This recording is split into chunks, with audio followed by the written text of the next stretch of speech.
오늘은 우리가 에베소서의 마지막 부분에 대해서 함께 말씀을 나누려고 합니다.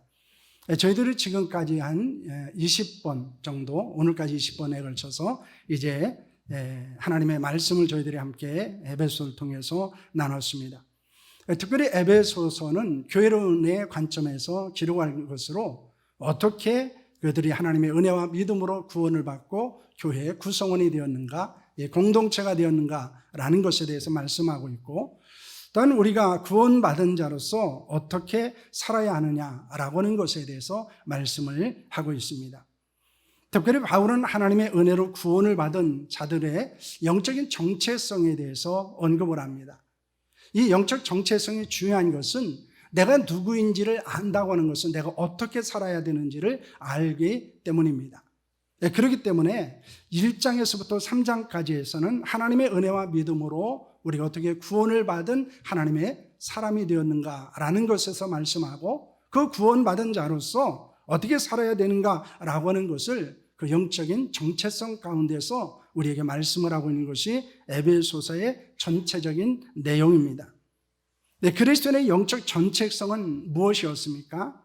화면을 보시면 여러 가지로 설명이 되어지고 있는데, 첫째는 교회의 지체입니다. 그래서 교회를 섬겨야 한다는 것입니다.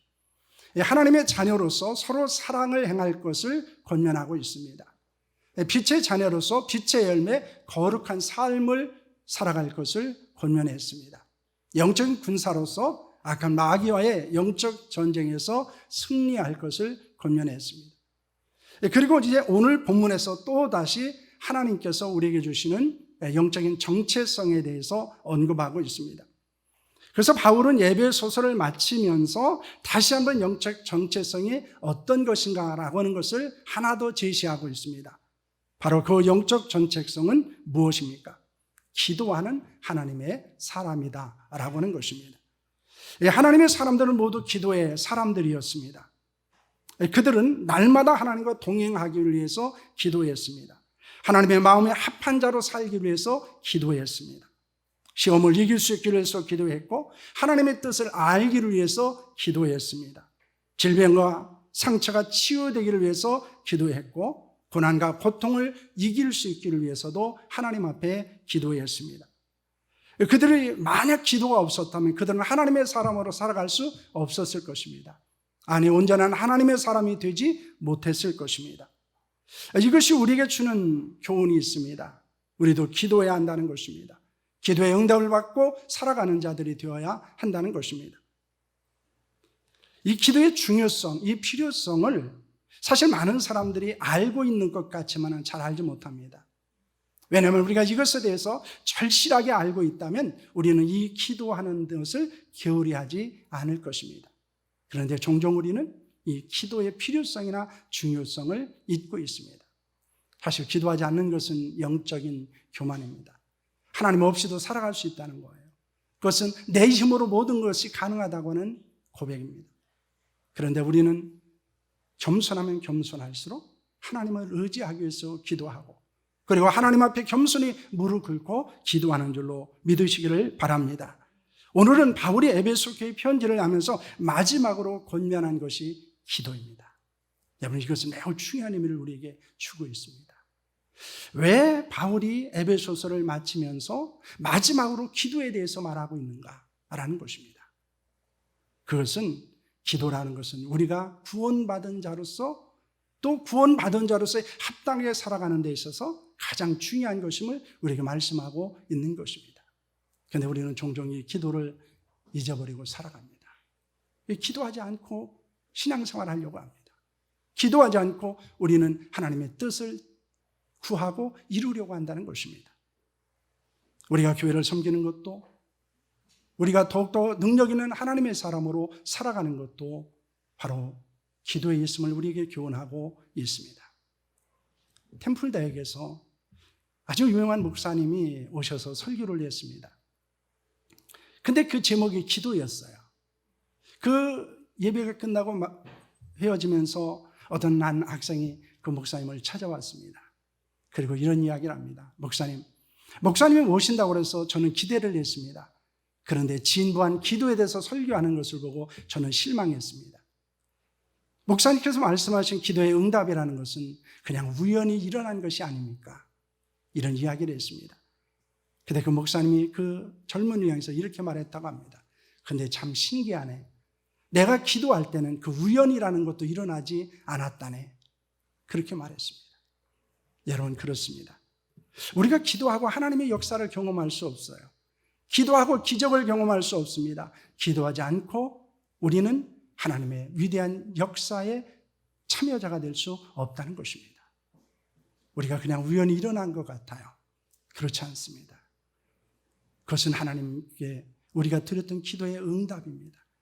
우리는 그 기도를 하고 우리가 기도한 것조차도 잃어버리고 있습니다. 그래서 그것이 하나님의 응답이라는 사실을 몰라요.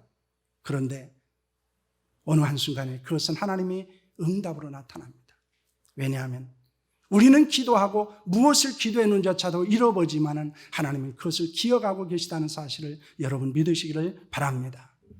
그래서 우리는 기도하는 자로 살아야 한다는 것입니다. 오늘 바울이 우리에게 주는 기도의 교훈은 무엇입니까? 첫째는 최선을 다한 기도입니다. 18절 말씀을 보시길 바랍니다. 함께합니다. 모든 기도와 간구를 하되 항상 성령 안에서 기도하고 이를 위하여 깨어 구하기를 항상 힘쓰며 여러 성도를 위하여 구하라 라고 말씀합니다. 이 구원받은 성도는 반드시 기도해야 합니다. 기도는 해도 되고 안 해도 되는 것이 아닙니다. 반드시 기도해야 합니다. 최선을 다해서 기도해야 됩니다. 그렇다면 최선을 다하는 기도는 어떤 기도입니까? 오늘 우리에게 주신 18절 말씀에 들어있습니다. 첫째는 간절히 드리는 기도입니다. 최선을 다한 기도는 간절한 기도입니다. 바울은 모든 기도와 간구할 것을 권면합니다. 여기서 말하는 기도는 일반적 기도라고 말한다면 간구는 간절하고 절박한 기도를 말하는 것입니다. 때로는 그냥 일반적으로 기도할 수 있어요. 그러나 어떤 시점이 되고 어떤 일이 있으면 우리는 간절한 기도가 필요합니다. 하나님의 사람들은 모두 간절한 기도로 하나님 앞에 드렸고 하나님의 역사를 경험했던 사람입니다. 다윗은 목마른 사슴이 시냇물을 찾는 것 같이 간절히 하나님을 찾고 기도했습니다. 이사야는 환난 중에 하나님을 앙망하며 간절히 기도했습니다. 엘리야는 우리와 성경이 같은 사람이었지만 그가 간절히 기도하다 3년 반 동안 비가 오지 않던 비가 내리게 됩니다. 예수님께서 간절히 기도할 때 땀이 떨어졌는데 그 땀이 핏방울같이 되었다고 말씀하고 있습니다. 베드로가 옥에 갇혔을 때는 교회가 간절히 기도했습니다. 간절한 기도를 어떤 분은 이렇게 말합니다. 간이 저리도록 아프게 기도하는 것이다. 이렇게 말합니다. 여러분, 이것을 우리가 얼마나 부르짖어야 하는지, 얼마나 하나님의 역사를 소망해야 하는지, 얼마나 하나님께 우리의 심정을 토해야 하는지를 보여주고 있는 것입니다. 여러분, 최선을 다한 기도는 간절한 기도입니다. 아주 절박한 기도입니다. 둘째로 항상 성령 안에서 드리는 기도입니다. 바울은 이렇게 말합니다. 항상 성령 안에서 기도하라 이렇게 말합니다. 이는 아무 일도 하지 말고 항상 기도만 하고 있으라는 것이 아닙니다. 모든 계획과 일을 하기 전에 기도하라는 것입니다. 그것을 진행하면서 기도하라는 것입니다. 그리고 그 일이 끝난 후에 기도하라는 것입니다. 왜냐하면 그것을 시작하게 하신 분도, 그것을 이루게 하시는 분도, 그리고 그 결과를 주신 분도 하나님이시기 때문입니다. 그러면 우리가 모든 것을 결정하고 기도하는 것이 아닙니다. 그것을 결정하기 전에 먼저 기도하는 것입니다. 모든 것이 끝난 후에도 하나님의 역사와 인도하심과 하나님의 이루심에 감사의 기도를 하는 것입니다. 특별히 성령 안에서 기도한다고 하는 것은 성령의 능력 안에서 도우심으로 기도하는 것입니다. 성령 안에서 기도할 때 우리는 기도를 멈추지 않을 수 있습니다. 여러분, 기도는 시간이 흐르면 태만해질 수 있고 게으러질 수 있습니다. 악한 마귀가 우리를 기도의 재료에 길서 머무르도록 하지 않습니다. 그러므로 우리의 능력으로, 우리의 결단으로 우리가 이 기도를 지속할 수 있는 것이 아닙니다. 성령 안에서 기도해야 됩니다. 성령 안에서의 기도는 하나님의 뜻을 구하고 이루는 기도를 하게 만든다는 것입니다. 정욕적인 기도를 하지 않게 하는 것입니다. 항상 기도하는 것이 생활이 되고 일세 생활 속에서 성령 안에서 항상 기도하는 성도들이 될 수 있기를 축원합니다. 셋째로, 최선을 다한 기도는 영적으로 깨어 힘쓰는 기도입니다. 바울은 깨어 구하기를 항상 힘쓸 것을 권면합니다. 성경은 영적인 민감함을 잃어버리고 살아가는 것을 잠을 자는 것으로 비유하고 있습니다. 그런데 영적인 민감함을 위해서 필요한 것이 바로 기도입니다. 마태복음 26장 41절 말씀을 보시길 바랍니다. 함께합니다. 시험에 들지 않게 깨어 기도하라. 마음에는 원으로되 육신이 약하도다 하시고 라는 말씀을 합니다. 예수는 제자들에게 깨어 기도하라고 말씀합니다. 왜냐하면 깨어 기도해야 시험에 들지 않기 때문입니다. 깨어 기도해야 우리의 마음의 소원을 이룰 수 있기 때문입니다. 깨어 기도해야 우리의 육신의 한계를 극복할 수 있기 때문입니다. 그래서 예수는 제자들에게 깨어 기도하라고 말씀하신 것입니다. 우리의 신앙생활이 자주 넘어지고 영적으로 궁핍하고 연약하고 무기란 것은 어디에 있습니까? 영적으로 깨어 기도하지 않기 때문입니다. 악한 마귀는 다양하고 간교한 방법으로 기도하지 못하게 합니다. 다양한 환경과 이유로 기도의 자리에 나오지 못하도록 만든다는 것입니다. 그래서 우리를 넘어지게 만듭니다. 기도는 철저한 영적인 전쟁입니다. 악한 마귀와의 싸움입니다. 그러므로 영적으로 깨어 기도해야 우리는 마귀의 역사를 이길 수 있습니다. 육체의 한계를 뛰어넘는 하나님의 은혜를 경험할 수 있는 줄로 믿습니다. 그래서 우리는 깨어 기도해야 합니다. 넷째는 다른 사람을 위한 중보의 기도입니다. 바울은 성도들에게 여러 성도를 위해서 기도할 것을 권면할 뿐만 아니라 자신을 위해서 기도해달라고 요청하는 것을 봅니다. 그리스도인은 자기 자신을 위해서 기도하는 것은 당연한 것입니다. 하지만 더 나아가 다른 사람들을 위해서 기도할 수 있어야 합니다. 나라와 민족을 위해서, 교회와 교인들을 위해서, 이웃과 친지들을 위해서, 가정과 가족을 위해서 기도해야 됩니다. 왜냐? 사랑하기 때문입니다. 기도는 우리가 다른 사람을 사랑하는 신앙적인 표현입니다. 여러분, 사랑하면 기도하셔야 돼요. 그리고 또 신기한 것은 기도하다 보면 사랑하게 됩니다. 그렇기 때문에 우리는 이 기도가 우리가 사랑을 표현하고 사랑을 고백하는 또 다른 표현이라는 사실을 우리는 기억할 필요가 있습니다. 여러분, 교회를 사랑하십니까? 그럼 기도하셔야 합니다. 이 나라 민족을 사랑하십니까? 그럼 기도하셔야 돼요. 기도하지 않으면서 우리는 사랑한다고 말할 수 없는 것입니다. 왜냐하면 기도는 우리의 또 다른 신앙적인 방식이기 때문입니다. 사랑을 고백하는 방식이기 때문입니다. 우리는 기도의 대상과 영역을 점점 넓혀가야 합니다. 그래서 나로부터 시작되어진 기도가 우리의 가정으로부터 이웃들에게로 그리고 더 넓게 퍼져가야 합니다. 지금 여러분의 기도는 어떻습니까? 최선을 다해서 기도하고 있습니까? 간절한 마음으로 영적으로 깨어 기도하고 있습니까? 또한 내 기도만 머무르지 않고 다른 사람들을 위해서, 이 나라 민족을 위해서 기도하고 있습니까? 혹시 최선을 다해 기도하지 않고 있지는 않습니까? 여러분, 기도에 최선을 다할 수 있기를 소망합니다. 그래서 악한 마귀와 영적 전쟁에서 승리하고 능력 있는 영적 군사로 살아갈 수 있기를 축원합니다. 둘째는 사명을 위한 기도입니다. 19절과 20절 말씀을 보시기를 바랍니다. 함께합니다. 또 나를 위하여 구할 것은 내게 말씀을 주사 나로 입을 열어 복음의 비밀을 담대히 알리게 하옵소서 할 것이니 이 일을 위하여 내가 쇠사슬의 메인 사신이 된 것은 나로 이 일에 당연히 할 말을 담대하게 하려 하심이라. 아멘. 말씀합니다. 자, 바울은 자신을 위한 기도를 부탁하며 구체적으로 무엇을 위해 기도해달라고 요청합니까? 바울이 입을 열 때 하나님의 말씀을 주셔서 담대하게 복음의 비밀을 알릴 수 있기 위해서 부탁합니다. 왜냐하면 바울은 복음을 전하다가 지금 감옥에 갇혀 있습니다. 그런 상황에서도 마땅히 해야 될 복음을 전하는 일을 담대하게 감당할 수 있기를 위해서 기도를 부탁한 것입니다. 바울은 탁월한 전도자였고 목회자였습니다. 그런 바울도 성경 곳곳에 성도를 향해서 나를 위해서 기도해달라는 부탁을 합니다. 아주 간곡하게 부탁하는 것을 볼 수 있습니다. 왜냐하면 기도가 있어야 복음을 전하며 교회를 섬길 수 있기 때문입니다. 하나님이 주신 사명을 감당할 수 있기 때문입니다. 바울도 그랬다면 우리는 더 말할 필요가 없습니다. 우리도 복음을 전하며 교회를 섬기는 직분과 사역을 위해서 기도해야 합니다. 목회자와 선교사와 다른 성도를 위해서 기도할 수 있어야 합니다. 왜냐하면 기도해야 직분을 감당할 수 있고 복음을 위해서 헌신할 수 있기 때문입니다. 바울은 기도를 부탁하면서 무엇을 했습니까? 21절과 22절의 말씀입니다. 나의 사정 곧 내가 무엇을 하든지 너에게도 알리려 하노니 사랑을 받는 형제여 주 안에서 진실한 일꾼인 두기고가 모든 일을 너에게 알리리라. 우리 사정을 알리고 또 너희 마음을 위로하기 위하여 내가 특별히 그를 너에게 보내었노라 라고 말씀합니다. 바울은 두기고를 에베소 교회에 보내기로 합니다. 그는 어떤 사람입니까? 사랑을 받는 형제요 진실한 일꾼이었습니다. 그를 보내는 이유는 무엇이라고 말합니까? 바울의 사정을 에베소 교회 성도들에게 알릴 뿐만 아니라 그들의 마음을 위로하기 위한 것이라고 말합니다. 바울은 자신의 사명만을 위해 기도 부탁만 하지 않았습니다.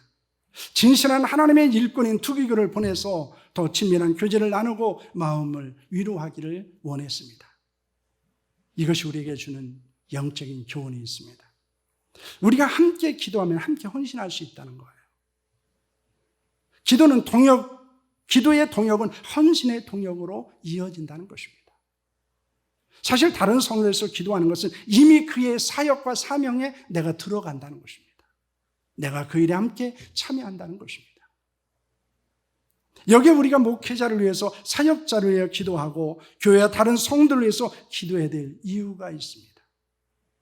하나님의 일은 하나님의 사람을 통해서 이루어집니다. 하지만 그 일은 혼자서 감당하는 것이 아닙니다. 함께 감당하는 것입니다. 그 함께 감당하는 일 속에 우리의 기도가 들어있다는 것입니다. 우리 모두는 함께 기도하며 함께 헌신하며 함께 하나님의 교회를 섬겨야 하는 줄로 믿습니다. 여러분, 기도해야 헌신할 수 있어요. 함께 헌신할 수 있습니다. 그리고 헌신할 때 함께 하나님의 역사를 이뤄갑니다. 우리가 왜 목회자를 위해서 기도해야 됩니까? 왜 교회에서 헌신하는 사람들을 위해서 기도해야 됩니까? 왜 하나님의 교회를 위해서 기도해야 됩니까? 그것은 함께 섬기기 위함입니다. 함께 교회를 세우기 위함입니다. 함께 동역하기 위함입니다. 그러므로 우리는 이것을 잊지 않아야 합니다. 우리가 함께 기도하면 함께 뭐 할 수 있다? 헌신할 수 있다는 것입니다. 셋째는 축복을 위한 기도입니다. 23절과 24절 말씀을 보시기를 바랍니다. 함께 합니다. 아버지 하나님과 주 예수 그리스도께로부터 평안과 믿음을 겸한 사랑이 형제들에게 있을지어다. 우리 주 예수 그리스도를 변함없이 사랑하는 모든 자에게 은혜가 있을지어다 라고 말씀합니다.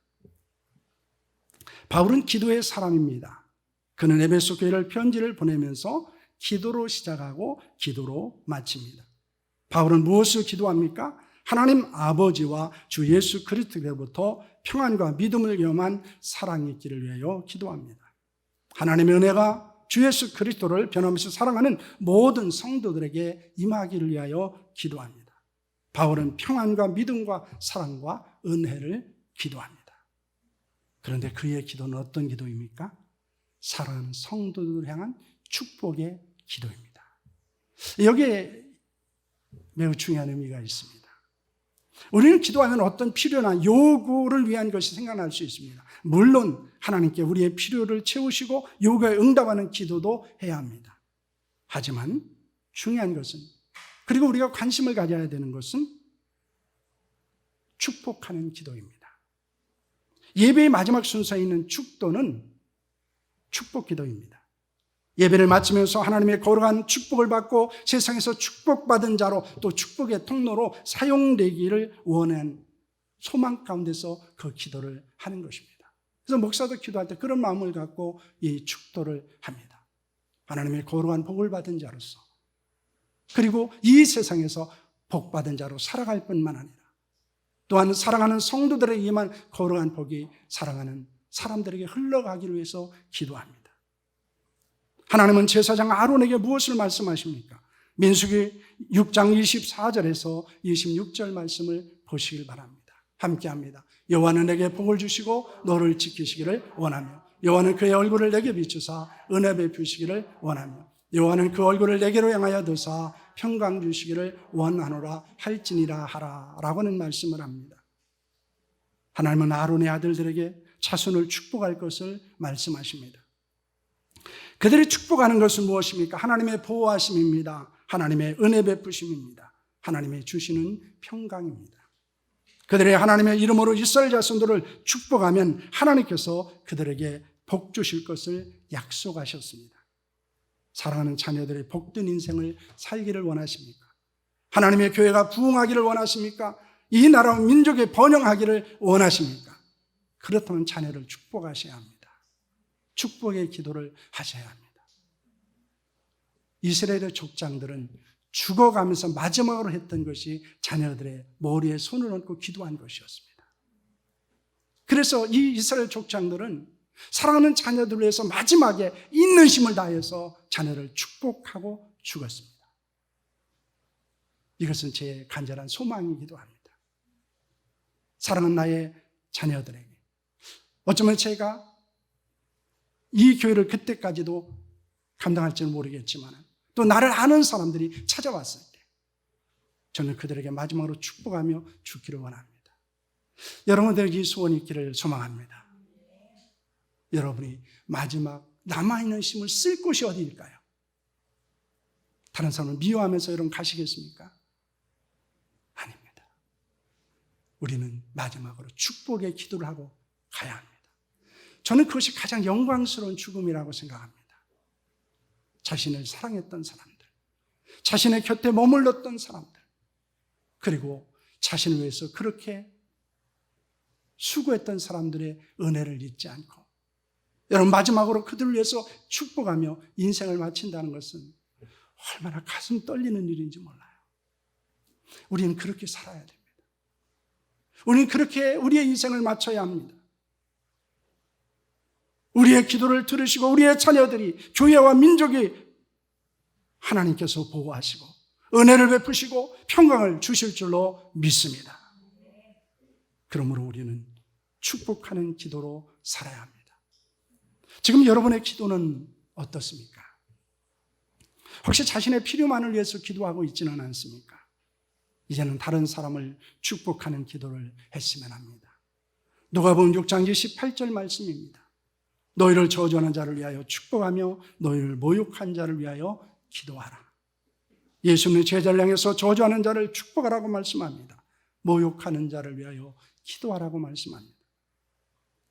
로마서 12장 14절 말씀입니다. 함께합니다. 너희를 박해하는 자를 축복하라. 축복하고 저주하지 말라. 바울은 구원을 받은 성도를 향해서 말합니다. 박해하는 자를 위하여 축복하고 저주하지 말라. 오히려 그들을 축복하는 기도를 하라는 것입니다. 하나님은 우리가 저주하고 모욕하고 박해하는 자로 살기를 원하지 않습니다. 우리를 향한 그럼에도 불구하고 축복하는 자로 살기를 원하십니다. 축복의 기도를 하는 자로 살기를 원하십니다. 그렇다면 우리의 가족과 믿음의 형제들과 이 나라 민족을 위해서 축복하며 기도하는 것은 더 당연한 것일 수 있습니다. 하나님이 우리에게 주신 권세는, 그리고 규대의 놀라운 능력은 축복하는 데서 나타나는 것입니다. 우리도 예수님과 바울처럼 축복하는 기도의 사람으로 살아갈 수 있기를 소망합니다. 사랑하는 성도 여러분, 기도에 구원받는 자로 부끄러움 없이 살아갈 수 있습니다. 영적인 민감함을 잃어버리지 않을 수 있습니다. 하나님의 역사를 경험할 수 있습니다. 하나님의 교회를 위해서 헌신할 수 있습니다. 사랑할 수 없는 사람을 사랑할 수 있습니다. 기도하는 자를 통해서 하나님의 역사는 이루어집니다. 기도하지 않는 것은 교만입니다. 겸손한 자만이 기도할 수 있습니다. 십자가에 자신을 못 박은 자만이 기도할 수 있습니다. 하나님의 거룩한 은혜를 의지하는 자만이 기도할 수 있습니다. 기도하는 자를 통해서 하나님은 위대한 역사를 이루어 가신 줄로 믿으시기를 바랍니다. 우리는 기도를 멈추지 말아야 합니다. 기도의 자리를 떠나지 않아야 합니다. 기도의 자리로 돌아와야 합니다. 혹시 여러분 기도를 멈추고 있지는 않습니까? 여러분 기도의 자리에 떠나 있지 않습니까? 그리고 다시 기도의 자리로 돌아오지 못하고 있지는 않습니까? 여러 가지 상황과 환경으로 인해 기도의 자리를 떠날 수도 있습니다. 그럼에도 불구하고 우리는 다시 돌아와야 합니다. 왜냐하면 기도가 회복돼야 모든 것이 회복되기 때문입니다. 기도의 회복이 있지 않은 한 우리의 삶도, 우리의 건강도, 우리의 삶의 모든 것도 여러분 회복을 바라기는 어렵습니다. 왜냐? 하나님은 기도를 축복의 통로로 사용하시기 때문입니다. 기도하는 자를 위해서 하나님께서는 놀라운 역사를 행하시기 때문입니다. 성경에 나타난 수많은 사람들의 모습을 여러분 보시길 바랍니다. 그들은 많은 고난을 겪었습니다. 질병을 겪었습니다. 상처도 입었습니다. 모든 것을 잃어버리기도 했습니다. 하지만 그들의 회복을 경험할 수 있었던 것은 그들이 기도의 자리로 돌아왔을 때였습니다. 우리는 다윗을 통해서도 발견합니다. 다윗의 회복을 경험할 수 있었던 것은 그가 철저하게 하나님 앞에 회개의 기도를 드렸을 때였습니다. 우리 모두는 최선을 다해서 기도했으면 합니다. 사명을 감당해서 기도했으면 합니다. 축복하는 기도를 했으면 합니다. 기도하는 하나님의 사람으로 살아갈 수 있기를 축원합니다. 저걸 한번 읽고 마치겠습니다. 기도를 멈추지 말라. 기도의 자리를 떠나지 말라. 기도의 자리로 돌아오라. 최선을 다해 기도하라. 사명 감당을 위해 기도하라. 축복하는 기도를 하라. 기도하겠습니다.